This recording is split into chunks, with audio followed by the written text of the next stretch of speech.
The final sunbeam pierced through the canopy of the ancient forest, casting an amber glow over Dracones' weathered scales.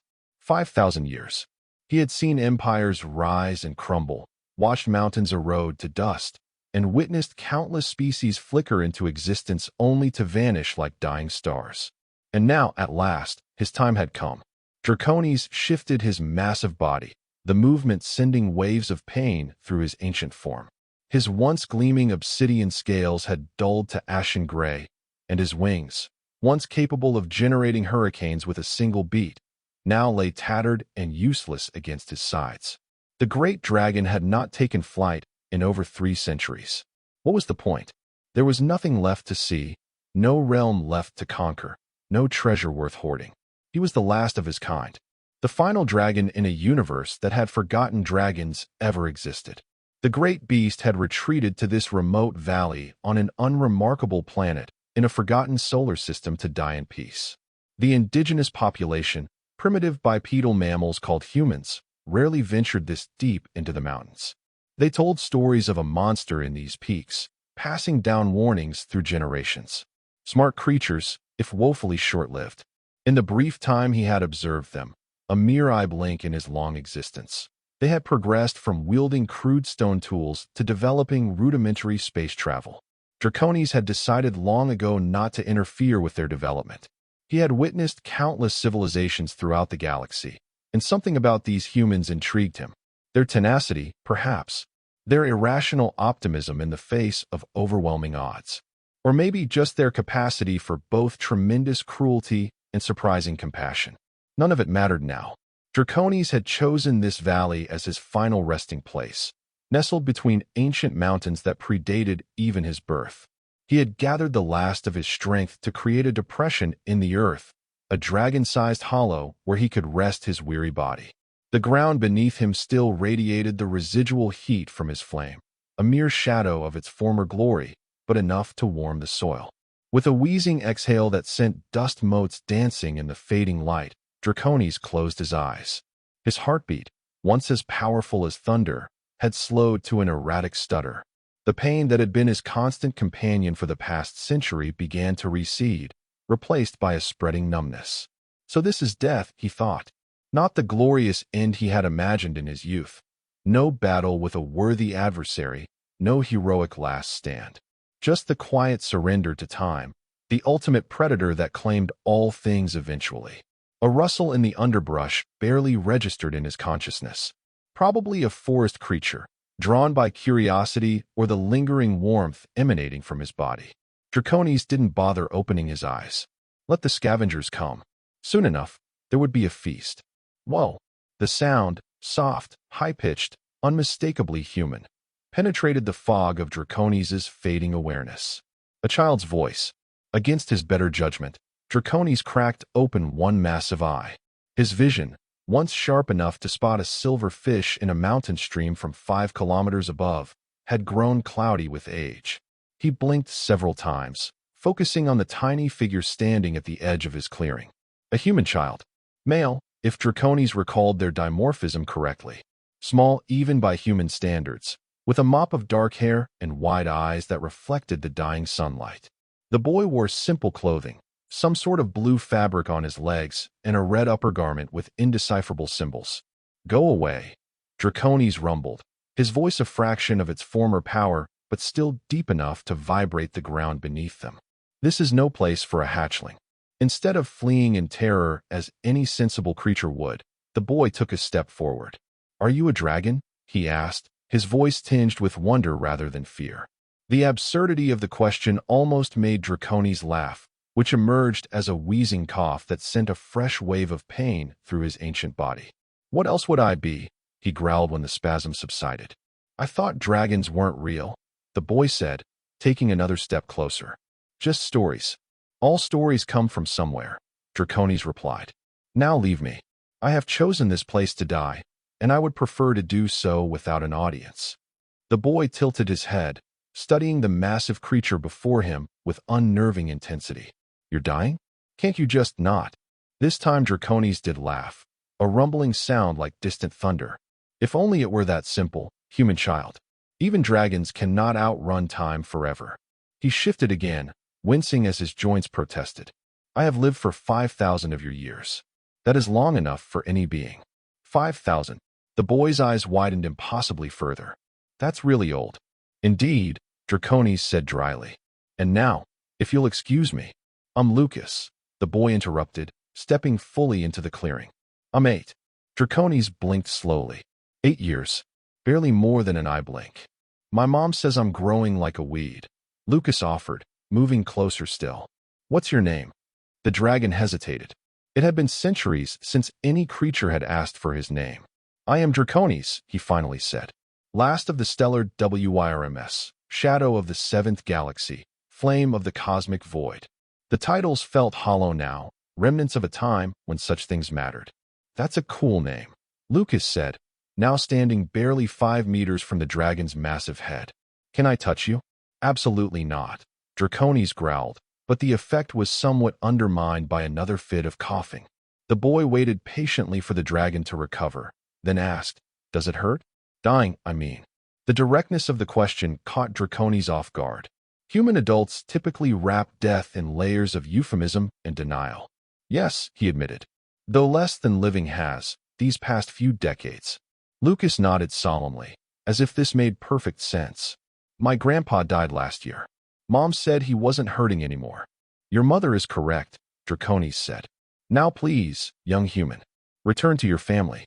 Night approaches, and these woods are not safe for one so small. I'm not supposed to be here, Lucas confessed. I was playing hide and seek with my cousin and went too far. He glanced over his shoulder. I think I'm lost. Draconis sighed, a hot gust of air that ruffled the boy's hair. Of course you are. He lifted his massive head with effort, scanning the darkening forest. Your settlement is that way, he said, gesturing with a claw toward the east. Follow the stream down the mountain.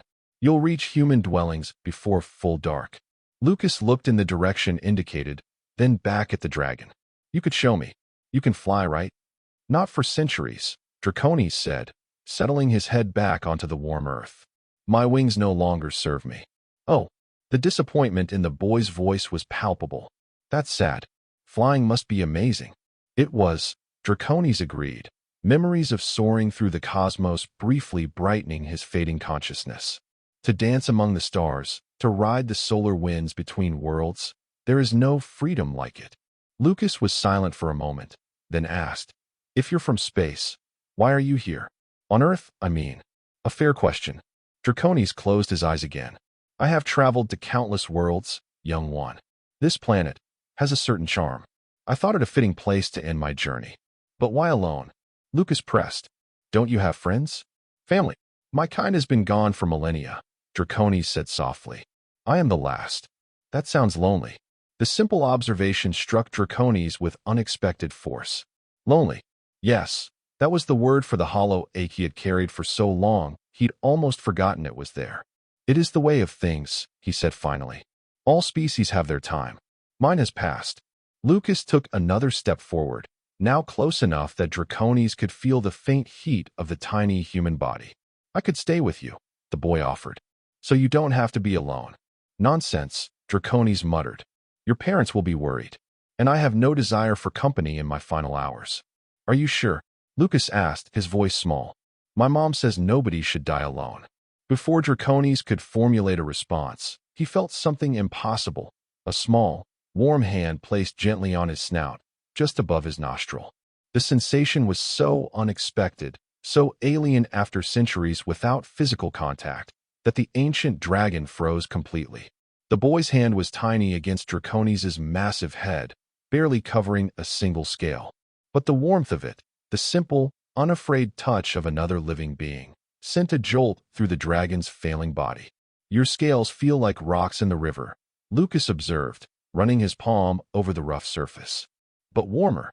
Draconis remained perfectly still, afraid that any movement might dislodge that small hand.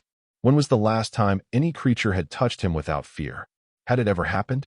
You're not scary, Lucas decided, placing his second hand alongside the first. Just big and old and sad. The assessment was so accurately devastating that Draconis felt something stir within him, an emotion he hadn't experienced in centuries. Not anger or pride or contempt, the familiar companions of his long existence. Something dangerously close to tenderness. "You should fear me, child," Draconis said, but there was no force behind the words. "In my prime, I devoured stars and bathed in the light of supernovae. I have seen the birth of suns and the death of galaxies." "Cool," Lucas said, clearly impressed but not intimidated.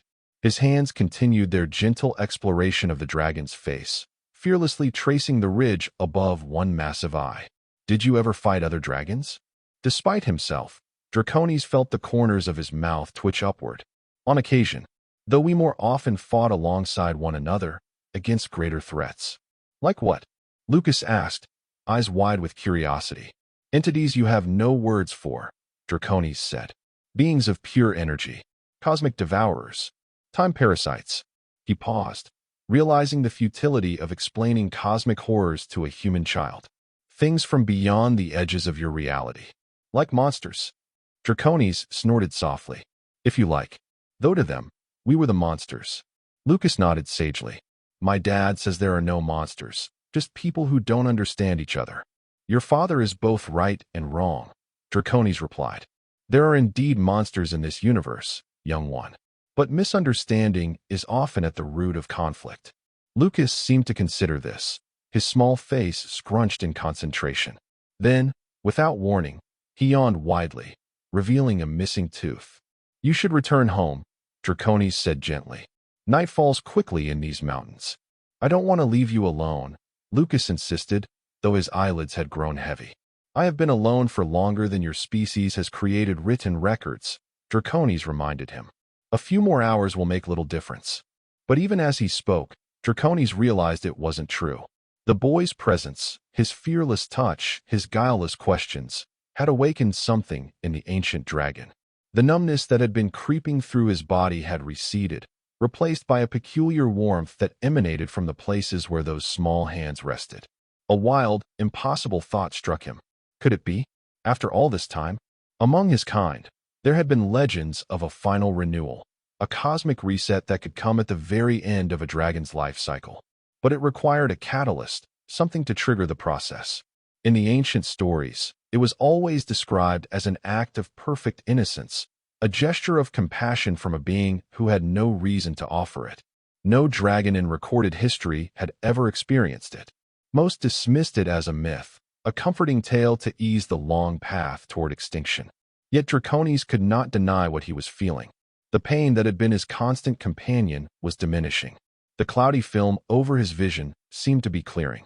Even his heartbeat, which had been stuttering towards silence, had found a stronger rhythm. Lucas yawned again. Then, to Draconis' astonishment, the boy climbed up onto his snout and stretched out along the bridge of his nose, using the ridge above his eye as a pillow. "I'll just rest for a minute," Lucas murmured, his eyes already closing. "Then I'll go home." Draconis remained perfectly still, afraid to disturb the child who had so trustingly fallen asleep on the face of a creature that had once been feared throughout the cosmos. The absurdity of it struck him with full force. He, Draconis, last of the stellar WRMS, reduced to a bed for a human hatchling. And yet, he could not remember the last time he had felt such peace. As the boy's breathing deepened into sleep, Draconis carefully extended his awareness, a skill he had not used in centuries. He brushed against Lucas's dreams, vibrant, chaotic things full of impossible colors and shapes. Dragon shapes, he realized with amusement. The boy was dreaming of flying. On an impulse he didn't fully understand, Draconis gently enhanced the dream, drawing on his own memories of soaring through nebulae and skimming the surfaces of alien oceans. He gave Lucas the stars, wrapped in the safety of a dragon's protection. As he did so, Draconis felt the renewal spreading through his body, cell by ancient cell. It wasn't rejuvenation exactly. He would never again be the cosmic force he had once been. But neither was it death. Something new was happening, something unprecedented in his long existence. With infinite care, Draconis curled his body around the small clearing, creating a protective circle with the sleeping boy at its center. He extended one wing, noticing with shock that the tattered membrane was slowly knitting itself together, to shield Lucas from the night dew. The dragon's thoughts raced. If this renewal continued, what then? He could not simply disappear back into the cosmos and leave the boy with nothing but a strange memory that would fade with time. Nor could he stay in this form, a creature of myth suddenly made real in a world unprepared for his existence. Perhaps there was a middle path. Dragons were shapeshifters by nature, though Draconis had not attempted to alter his form in millennia. With proper focus, he might be able to assume a form that could move among humans undetected. The energy cost would be enormous, but his renewed strength might make it possible. And then what? Become the boy's guardian? Watch over him as he grew? The idea was preposterous. Draconis had never concerned himself with the welfare of individual beings, let alone taken responsibility for one. Yet as he watched Lucas sleep, tiny chest rising and falling with each breath, Draconis could not deny the connection he felt. This child had given him something invaluable without even realizing it. Not just a reprieve from death, but a reminder of why life was worth experiencing. The wonder in those young eyes had rekindled something Draconis had thought long extinguished: curiosity. What would it be like to see the universe through human eyes? To experience their brief, intense lives up close? To witness firsthand the development of a species that might, in time, join the cosmic community? The questions multiplied as the night deepened. For the first time in centuries, Draconis found himself looking forward to the dawn, curious about what the new day might bring. The sensation was so foreign it took him a moment to recognize it. Hope. He was feeling hope. Lucas stirred in his sleep, one small hand reaching out to grab onto the ridge above Draconis's eye like a safety rail.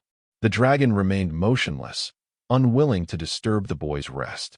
Sleep well, young one, Draconis whispered, his voice barely audible.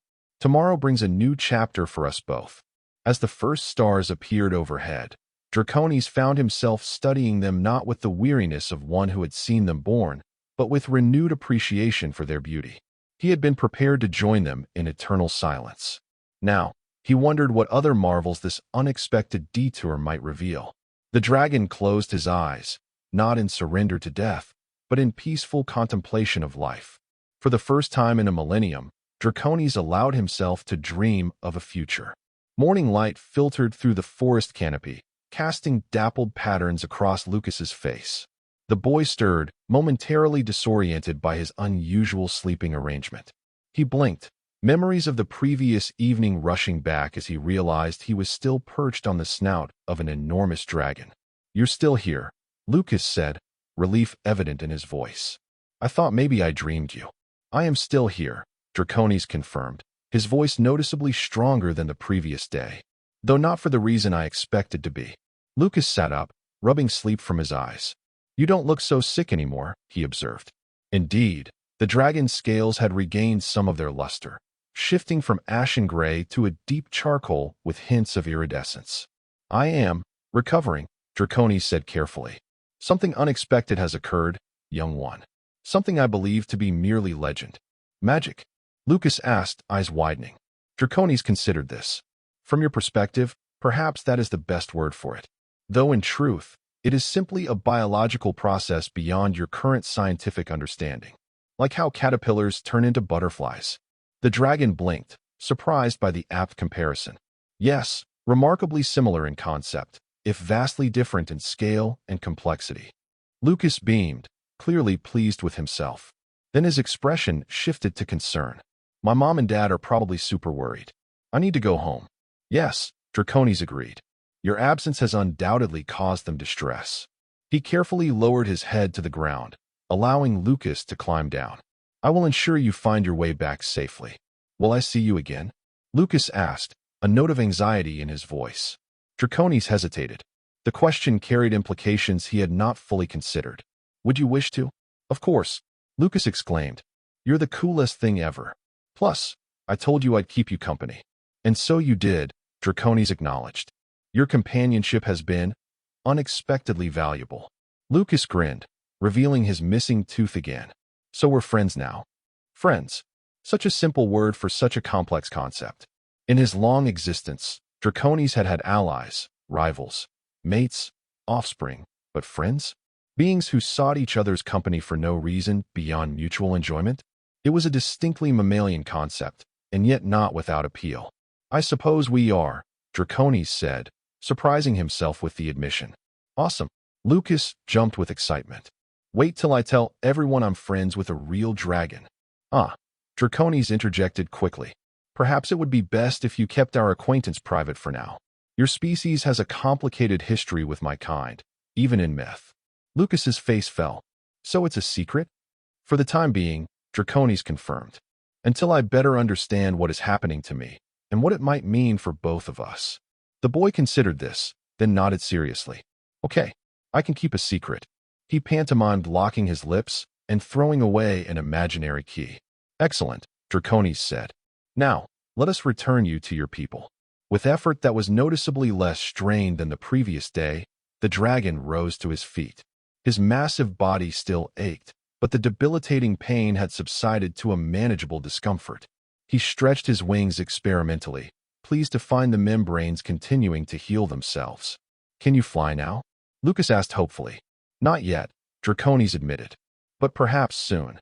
He lowered his head again. For now, would you like to ride upon my neck as we walk? It would be safer than trying to keep pace with me on foot. Lucas's face lit up with joy. Really? I can ride you. Just this once, Draconis said sternly, though there was no real force behind the words. And you must hold tightly to the spinal ridges. I promise. Lucas scrambled up the offered head and settled himself just behind the dragon's skull, gripping the bony protrusions that ran down Draconis' spine. With the boy securely in place, Draconis began to move through the forest. He stepped carefully, mindful of the fragile creature he carried. Though he had regained some strength, his movements were still those of an ancient being, deliberate and measured. As they traveled, Lucas bombarded him with questions about the cosmos, about dragon society, about the countless worlds Draconis had visited. The dragon answered patiently, simplifying complex concepts when necessary, but never speaking down to the child. So there are really other planets with aliens on them? Lucas asked at one point. Thousands, Draconis confirmed. Though most are not as hospitable as yours, nor their inhabitants as adaptable as humans. Will we meet them someday? Some of them, yes, Draconis said. Your species is young, but advancing quickly. In time, you will join the wider community of sentient beings. That's so cool, Lucas breathed. I hope I'm still alive when it happens. Draconis felt an unexpected pang at the reminder of human mortality. It may be sooner than you think, he said. The universe has a way of surprising even those who believe they have seen everything. They continued in companionable conversation until Draconis detected the sounds and scents of human habitation ahead. He stopped at the edge of the forest, where the trees began to thin out. I can go no further without being seen, he told Lucas. Your settlement lies just beyond that ridge. Lucas slid down from his perch, landing with the resilience unique to young humans. Will you come back tomorrow? To our spot in the forest. Draconis considered the request. The renewal process was unpredictable, and he did not know what the coming days would bring. Yet he found himself unwilling to disappoint the boy. I will try, he promised. But do not venture so far alone again. It is not safe. I won't, Lucas agreed solemnly. Then, impulsively, he threw his arms around the dragon's foreleg in a hug. Thank you for not dying. The simple statement caught Draconis off guard, stirring emotions he had thought long dormant. And thank you, young one, he replied softly, for reminding me why life is worth continuing. Lucas beamed up at him, then turned and ran toward his home, pausing once to wave before disappearing over the ridge. Draconis watched until the boy was out of sight, then slowly made his way back to his clearing. As he walked, he contemplated the extraordinary turn his existence had taken. Yesterday, he had been prepared for oblivion. Today, he found himself contemplating a future he had never imagined possible. Whatever came next, Draconis knew with certainty that his long journey was not yet complete. And for the first time in many centuries, he was curious to discover where the path might lead. In the weeks that followed, Draconis underwent a transformation unlike anything in draconic lore. The renewal process continued, not returning him to his prime, but creating something new, a synthesis of his ancient power and wisdom with a revitalized physical form. His scales regained their obsidian luster with swirls of cosmic blue that seemed to capture starlight even in broad daylight. His wings healed completely, though they remained smaller than in his prime. Most surprising was the change in his mind. For millennia, Draconis had viewed the universe with detached indifference, seeing civilizations as mere flickers in cosmic time.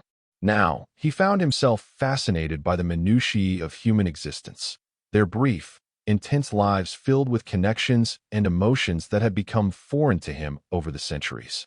And at the center of this transformation was Lucas. True to his word, the boy returned to their clearing the next day, and the next, whenever he could slip away unnoticed. Each visit brought new questions, new observations, and new reminders of why the universe remained worthy of exploration. Draconis found himself looking forward to these encounters with an eagerness that would have embarrassed his younger self. On this particular afternoon, Lucas arrived with a backpack bulging with books. "I brought some stuff to show you," he announced, dropping his load at the dragon's feet. "I told my teacher I'm doing a special project about space and dragons." Draconis lowered his head to examine the offerings. "And what did your teacher think of this unique combination of subjects?" Lucas grinned. "She said it was very creative, and that mythology often contains astronomical elements." "Indeed," Draconis agreed, amused by the child's enthusiasm. "Your ancestors often projected their experiences onto the stars. Look at this one," Lucas said, opening a large book with colorful illustrations. "This is what humans think dragons look like." Draconis examined the images with interest. Four-legged reptilian creatures breathing fire, perched on hoards of gold, or terrorizing medieval villages. Some had multiple heads. Others displayed feathered wings more suited to birds than cosmic entities. "Fascinating," he murmured. "They captured certain elements accurately, yet missed others entirely." "You don't breathe fire," Lucas pointed out. "At least, I haven't seen you do it." "Not as depicted here," Draconis confirmed. "Though in my prime, I could generate plasma hot enough to ignite the atmospheres of certain planets. A different process entirely." Lucas's eyes widened. "Could you show me?" "Perhaps a small demonstration," Draconis conceded. He concentrated briefly, then exhaled a stream of shimmering energy that coalesced into a floating sphere above Lucas's head. The orb pulsed with swirling colors, deep blues, purples, and occasional flashes of something that resembled lightning. "Whoa," Lucas breathed, reaching up toward it. "You may touch it," Draconis assured him. "I've cooled it to safe levels. It's merely a fraction of what I once commanded, but the principle remains the same." Lucas's fingers passed through the sphere, causing ripples of color to spread from the point of contact. He laughed with delight. "It tickles." "What is it?" "A miniature nebula," Draconis explained. "Similar to the cosmic nurseries where stars are born. In the vacuum of space, these energies interact differently, creating the conditions for matter to coalesce." Lucas stared at the swirling colors, transfixed. "It's beautiful." "Yes," Draconis agreed, seeing the wonder in the boy's eyes. "It is." With a gentle exhalation, he dissipated the sphere, the energies dispersing harmlessly into the air. "Can all dragons do that?" Lucas asked. "Once, yes, though each with their own variations," Draconis said. "We were beings of cosmic energy as much as physical matter. Your scientists would struggle to classify us within their current understanding of biology." Lucas nodded seriously, then reached for another book. "This one shows dragon constellations. Is that real?" Draconis examined the star chart. "Not in the way they've depicted. Though there is a stellar formation in what you call the Draco constellation that once held significance for my kind. A navigation waypoint of sorts." Lucas traced the pattern with his finger. "Did you have a home planet?" "Not as you understand it," Draconis said. "We originated in the spaces between stars, where certain energies converge, though we later established enclaves on various worlds." "Do you miss it?" "Your home, I mean." The question gave Draconis pause. "I had not considered it in those terms for a very long time," he admitted. "But yes, I suppose I do miss certain aspects. The community of shared experience, primarily." Lucas closed the book and looked up at the dragon with unexpected seriousness. "You don't have to be alone anymore, you know. You have me now." The simple statement touched something deep within Draconis, a loneliness he had carried for so long he'd ceased to recognize its weight. Indeed I do, he agreed softly. And it has made all the difference. Lucas beamed, then reached into his backpack again. I made something for you. He pulled out a crude drawing done in colored pencils. A black dragon with blue swirls flying above what appeared to be Earth, with a small stick figure riding on its back. It's us, he explained unnecessarily. When your wings are better. Dracones studied the childish artwork with genuine appreciation. In all his millennia of existence, no one had ever created something specifically for him without expectation of reward or fear of punishment. Thank you, he said simply. I shall treasure it. Lucas smiled, clearly pleased, then looked up at the sky. It's getting late. I should go home soon. Yes, Dracones agreed, noting the lengthening shadows. But before you go, there is something I wish to discuss with you. The serious tone caught Lucas's attention. What is it? The renewal process continues to progress, Dracones explained. I find myself at a crossroads of sorts. I could return to the cosmos, perhaps seek out distant regions I've not yet explored. Or what? Lucas prompted when the dragon paused. Or I could remain here, on Earth. Not in this form, of course. I would need to adopt an appearance that would allow me to move among humans undetected. Lucas's eyes widened. You can look like a human? With concentration, yes. Shape-shifting is an innate ability of my kind, though I have not attempted it in centuries. Dracones shifted his massive body. The question is whether I should.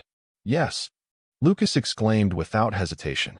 Then you could come to my house and meet my parents and go to school with me and everything. Dracones couldn't help but chuckle at the boy's enthusiasm. I doubt I would pass for a child of your age. And explaining my sudden appearance in your life would present certain challenges. Lucas frowned in concentration. You could be my uncle. From far away. Mom says we have family all over that I've never met. An interesting proposition, Dracones mused. Though it would require an elaborate deception. But you'd be able to stay, Lucas insisted. And not be alone. The simple logic of children, Dracones thought. Cutting through complexities to the heart of the matter. Yes, that is the primary appeal, he admitted. Though there are other considerations as well. Your world fascinates me. Your species stands at a crucial juncture in its development, reaching for the stars while still resolving internal conflicts. I find myself curious about the path you will take. So you'll stay? Lucas asked hopefully. I am strongly considering it, Dracones replied. But such a decision cannot be made lightly. I would need to create an identity, acquire the documentation your society requires, establish a plausible background. How would you do all that? I have certain abilities that would facilitate the process. Knowledge of your systems, ways to influence digital records. Seeing Lucas's expression, he added, nothing that would cause harm. Merely small adjustments to accommodate my presence. Lucas nodded, accepting this with the easy adaptability of childhood. When will you decide? Soon, Dracones promised. The renewal has nearly reached its completion. When it does, I must choose a path forward. I hope you stay, Lucas said simply, gathering his books. It would be really cool to have a dragon for a friend. Even a secret one. Your friendship has been the catalyst for this entire transformation, Dracones reminded him. That fact will weigh heavily in my decision. Lucas smiled, then wrapped his arms around the dragon's foreleg in what had become their customary farewell. See you tomorrow? As always, Dracones confirmed. He watched the boy disappear into the forest, thoughts swirling like cosmic dust around a forming star. The decision before him was unprecedented. No dragon in recorded history had chosen to integrate with a developing species, to live among them as one of their own. The very idea would have seemed absurd to him mere weeks ago. Yet now, it called to him with unexpected appeal. Not just the chance to observe humanity up close, but to experience their way of life, to form connections beyond his unusual friendship with Lucas. To be part of something again, after so long alone. As twilight deepened around him, Dracones made his decision. 2 days later, Lucas burst into the clearing, out of breath and radiating excitement. Dracones, did you hear? There's a meteor shower tonight. Mom says we can stay up late to watch it. You could see it too. The dragon was sitting in his usual spot, but something about him seemed different. His scales gleamed with unusual brilliance, and the cosmic blue swirls had intensified, creating patterns that seemed to shift and move even when he was perfectly still. Indeed, Dracones said, his voice carrying a resonance that made the air vibrate. The Perseid meteor shower. Though what your scientists call meteors are merely debris from Comet Swift-Tuttle entering your atmosphere. You know about it? Lucas asked, slightly disappointed that his news wasn't a surprise. I have witnessed this particular shower from various perspectives over the millennia, Draconis confirmed, including once from within the comet's tail itself. Lucas's eyes widened. That sounds amazing. It was, Draconis agreed. Though I suspect viewing it from Earth, in your company, will provide its own unique pleasure. Lucas beamed at this, then tilted his head, studying the dragon more carefully. You look different today.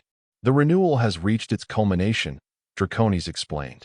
What you see is the final integration of the process, neither my original form nor something entirely new, but a synthesis. Does that mean? Lucas hesitated, suddenly anxious. Have you decided if you're staying? In answer, Draconis closed his eyes in concentration. A shimmer of energy surrounded his massive form, distorting the air like heat waves rising from hot pavement.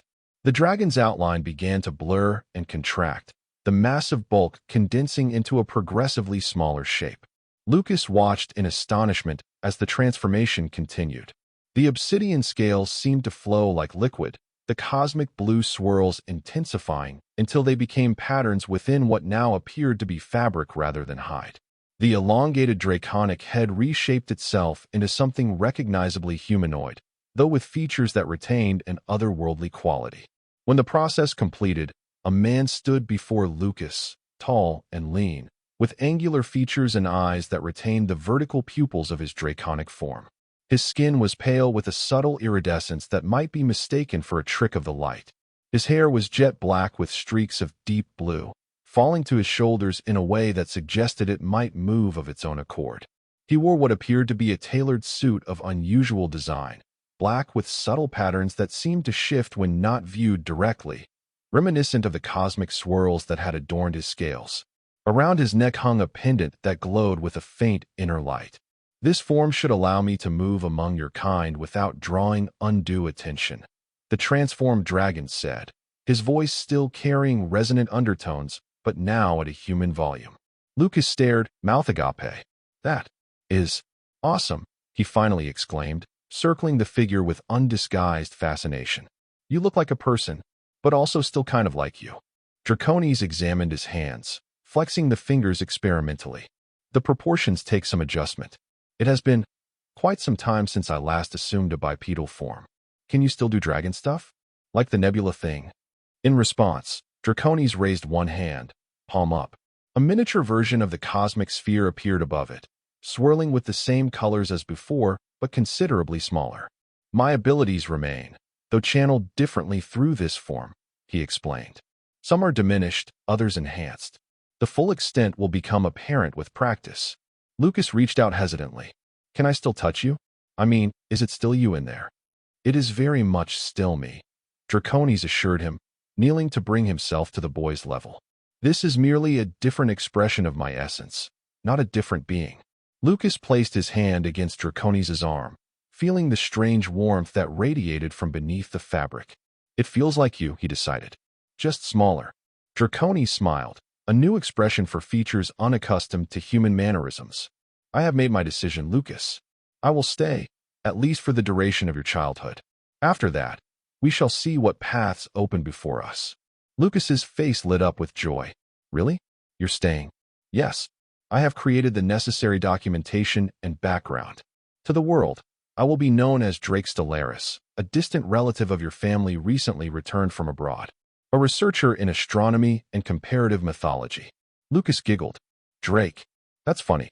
I thought it appropriate. Draconis, now Drake, said with a slight smile. Subtle enough for humans, but a connection to my true nature. So what happens now? Lucas asked. Now, Drake said, rising to his feet. We prepare to introduce me to your family. I have arranged to coincidentally encounter your parents tomorrow in the town center. From there, I will gradually establish my presence in your community. Lucas frowned. But they won't know who you really are. No, Drake agreed. That must remain our secret, at least for now. The world is not ready for the knowledge that dragons exist, let alone that one walks among them. I won't tell anyone, Lucas promised solemnly. Cross my heart. I know you won't, Drake said. Your trustworthiness is one of many qualities I have come to admire about you, young one. Lucas beamed at the praise, then asked, Where will you live? I have secured a dwelling on the outskirts of your town, close enough to maintain our friendship, but with sufficient privacy for when I need to resume my natural form. This human shape requires considerable energy to maintain indefinitely. So you'll still come here sometimes? As a dragon? Yes, Drake confirmed. Though we shall need to be cautious about when and how we meet. Your world has technologies that make privacy increasingly rare. Lucas nodded, clearly already plotting covert dragon visits in his mind. This is going to be the best thing ever. Drake smiled again, the expression becoming more natural with practice. It will certainly be unlike anything in my long existence. We should practice talking like normal people, Lucas suggested. So you don't sound so dragony when you meet my parents. Dragony. Drake raised an eyebrow. You know, Lucas gestured vaguely. All formal and using big words and talking about millennia and stuff. A valid concern, Drake acknowledged. Perhaps you could teach me more contemporary human speech patterns.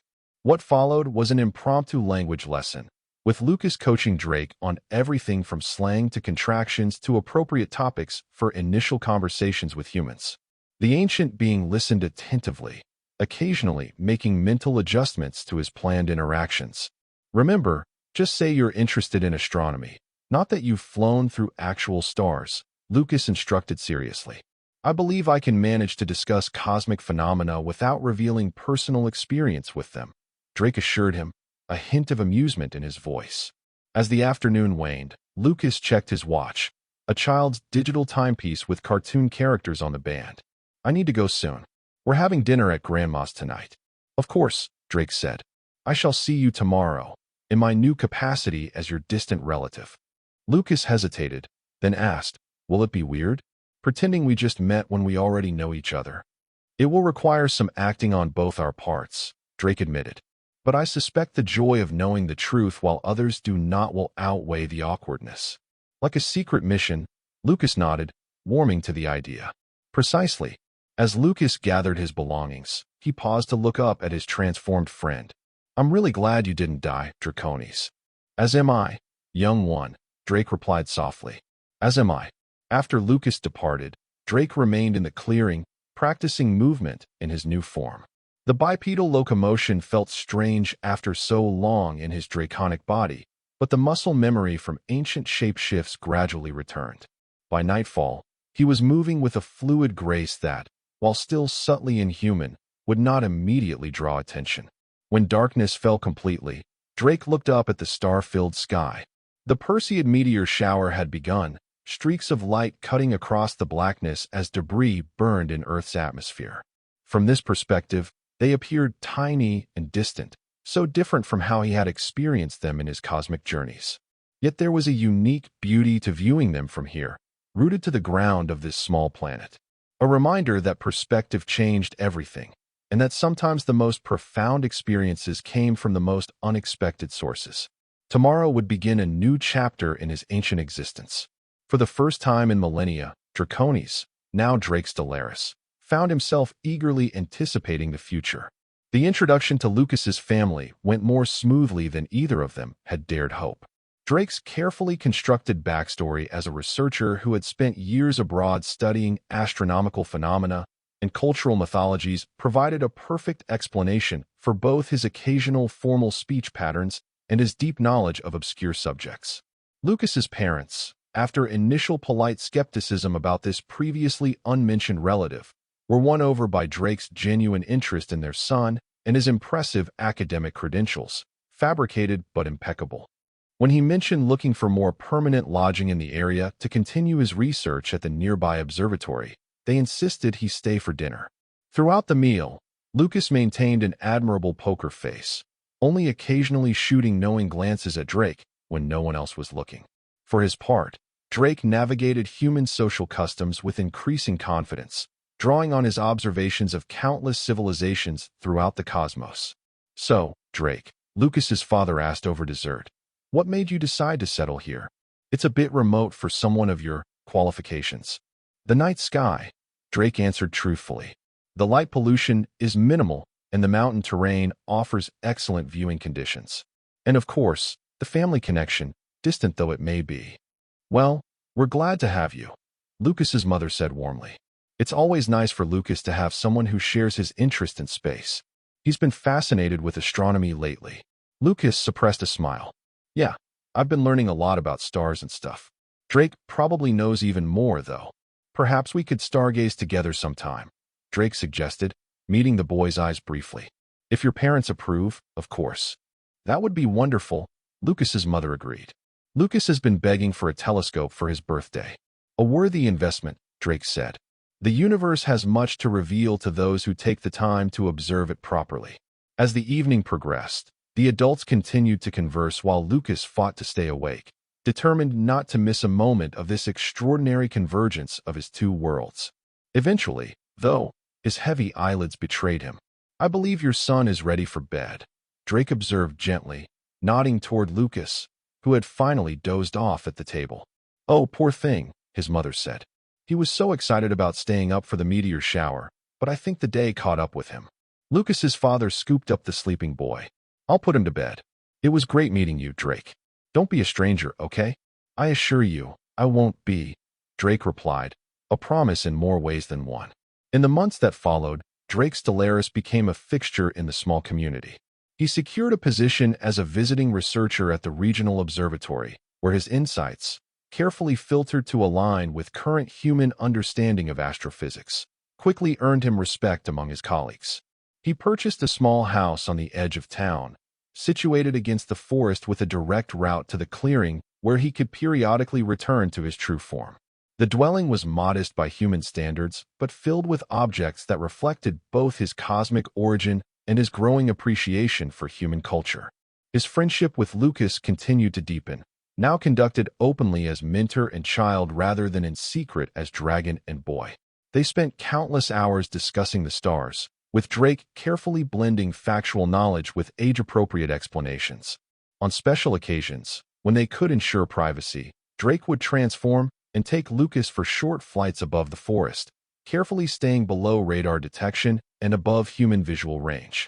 The boy proved an excellent guide to human society, helping Drake navigate everything from popular culture references to the complexities of social media. In return, Drake offered perspectives that no human teacher could provide, first-hand accounts of cosmic phenomena, insights into the interconnectedness of the universe, and occasionally, when appropriate, glimpses of the wisdom accumulated over 5 millennia of existence. One evening, nearly a year after their first encounter, they sat on Drake's porch, watching a lunar eclipse. Lucas, now 9, sipped hot chocolate while Drake explained how different cultures throughout the galaxy interpreted such celestial events. In the Andromeda Spiral, there's a civilization that believes eclipses are cosmic thoughts, moments when greater beings are considering important ideas, Drake said. Not entirely metaphorical, from certain perspectives. Lucas nodded thoughtfully. Do you ever miss it? Being out there among the stars? Drake considered the question, his gaze fixed on the shadow creeping across the moon's surface. Sometimes, he admitted, there are wonders in the cosmos that cannot be fully described in any language. But you don't regret staying? Lucas asked, a hint of anxiety in his voice. Drake turned to him with a reassuring smile. Not for a moment. What I found here, what you showed me, is rarer than supernovae or quasars. What's that? A new beginning when I believed all endings were exhausted, Drake said simply. A reminder that the universe remains capable of surprise, even to one who thought he had seen everything. Lucas smiled, satisfied with this answer. When I grow up, will you take me to see those other worlds? The ones you've told me about. If it becomes possible, Drake promised. Human technology advances quickly. Perhaps by then, there will be ways to bridge the vast distances safely. And if not, you could carry me there, Lucas suggested. When you're a dragon again. Drake chuckled. My interstellar travel capabilities are somewhat diminished in my current state. But who knows what the future holds? The universe has proven itself far more unpredictable than I once believed. They fell into comfortable silence, watching as the eclipse reached totality, the moon turning a deep copper red in the night sky. Thanks for not dying, Lucas said suddenly, echoing his words from their first meeting. Drake placed a gentle hand on the boy's shoulder, feeling once again the profound connection that had changed the course of his ancient existence. "Thank you," he replied softly, "for teaching an old dragon how to live again." Above them, the stars continued their eternal dance, bearing witness to an impossible friendship that had rewritten the ending of a story 5,000 years in the making. Whatever came next, be it cosmic adventure or the quiet miracle of human growth, they would face it together, the boy who befriended a dragon and the dragon who found hope in a human touch. And that was the end of the story. If you listened all the way to here, don't forget to leave feedback about what you thought of the story in the comments, whether positive or negative. Your feedback helps us improve. Also leave your like and subscribe to the channel for more stories like this one. And I'll leave here on the screen another video that I'm sure you'll like. Big hug, and see you in the next story.